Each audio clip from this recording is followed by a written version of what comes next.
Heat got their first win of the season on Saturday night against the Toronto Raptors.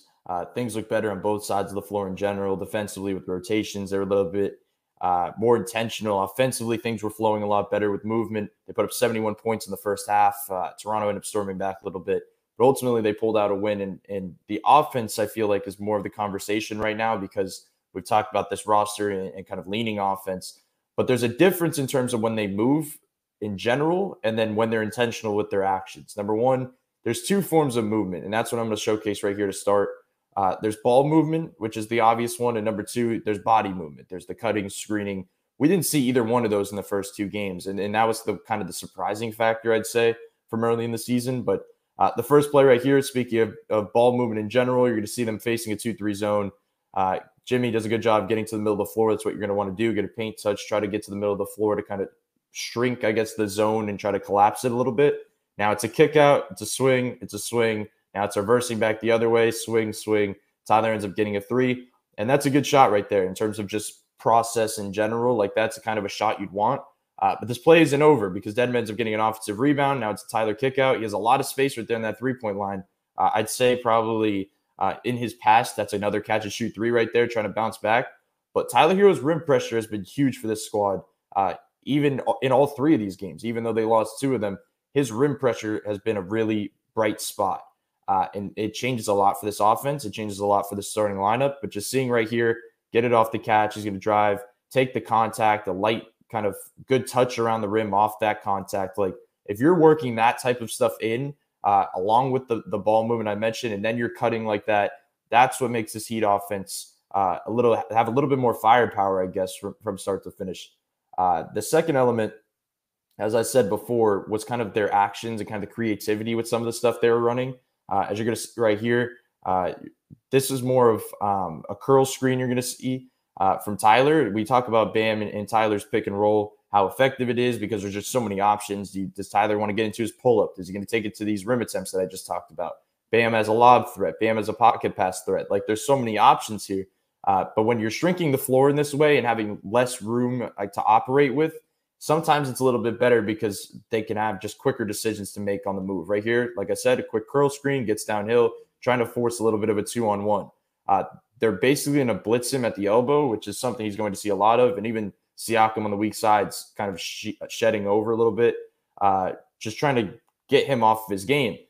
But the difference here is Tyler makes a quick read and a very good pass. He did this a couple times in this game, and it's interesting against this type of length and this defensive group right here. Makes the read, pass, kind of takes a back retreat dribble a little bit, like a quick move. And as I go back a little bit to show it in full speed, just a skip pass to the opposite corner right here, waits it out, skip pass over the top, ends up being a Jimmy Butler three. But those type of reads, to be able to make those and also be able to run this type of stuff for them on these curl screens to get them downhill, that's the creativity this group needs.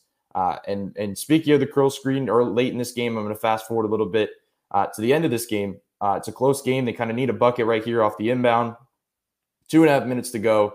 Max Strus just inbounded the ball. Now they're trying to work the offense a little bit. You're going to see Jimmy. They're going to set a little two staggers. But it's the same exact play that I just showed. It's just basically a curl screen around the top. Kyle's the one that's kind of feeding it inside. Precious does not realize what's happening. Max ends up going all the way and ends up getting a bucket. And that ended up being kind of crucial in the long run for this game offensively late in the game. Another one. Speaking of just some of the stuff we saw in terms of just movement and ball movement, this isn't as much an action or anything that was surprising. This is just good things from Kyle Lowry. Like, we've seen good things in terms of his catch and shoot, 3-point shooting last night. But this type of pass, and this is how you swing the court and force defenses to rotate in just wild ways, because Kyle Lowry gets the ball in this corner. Now we have two guys basically running at him. You even see Van Vliet running over this way. That means somebody's going to be open on the weak side. But how do you get the ball to them that quickly when you're in the opposite corner?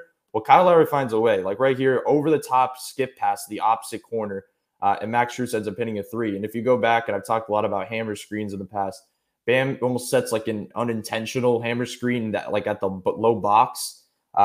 It's a difference maker for this offense when they're moving the ball in this way and trying to just swinging momentum, I guess, for the defense.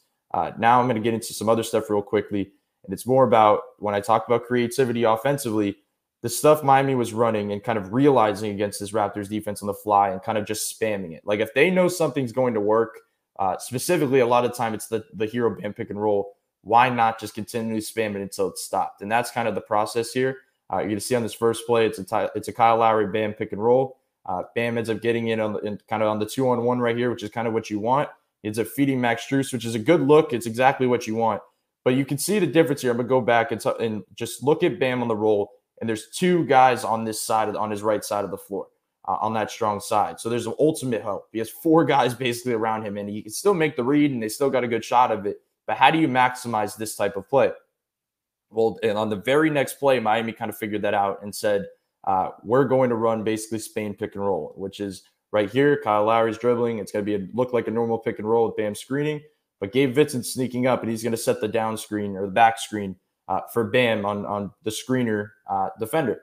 Now Bam, Kyle's going to make that read. Bam goes up, and it's a great pass, great feed, and a great dunk to kind of get that going. Now, just to showcase it one more time to show how much they're trying to spam it, this is the next possession as well. Gabe Vincent now running it. Bam screens. Duncan Robinson getting ready to set the another Spain pick and roll with the back screen. It ends up being called a foul, but you could just see the difference in process in this game compared to past ones. They're intentional with their actions. They're being creative. They're running different stuff. And if the offense is flowing in this way, if the ball is moving, if they're cutting, the bodies are moving, and obviously the main one, they're hitting shots, especially from the outside. That's what makes, I guess, this offense so different now heading into the rest of the regular season.